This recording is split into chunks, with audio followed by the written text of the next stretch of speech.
Okay, I just took my first fall of the season. I slid on the ice, stopped, dropped, and rolled down the driveway over there. So now that I got that out of the way, we should have a good sailing for the rest of the year.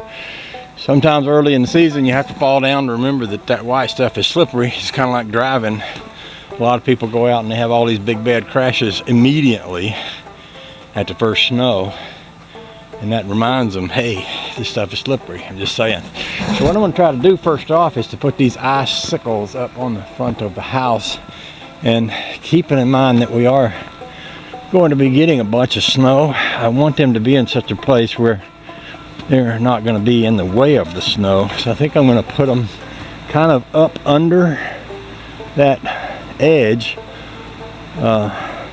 instead of putting them way out at the hangy down. Well, they might be all right way out at the hangy down.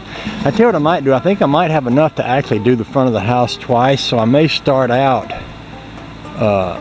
on the underneath and then come back on the outside. That way I can use them all up without having to string them down the side of the house or up the side of the house. And then again, let me get my tape measure and figure out how many feet I got to work with.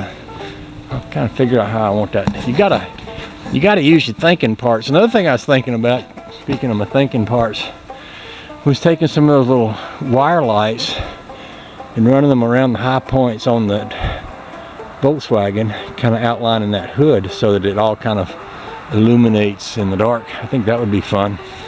Also, I've got a little light sitting down here that's going to get buried in the snow when it snows this weekend, so I might want to put it up on something. I don't know what.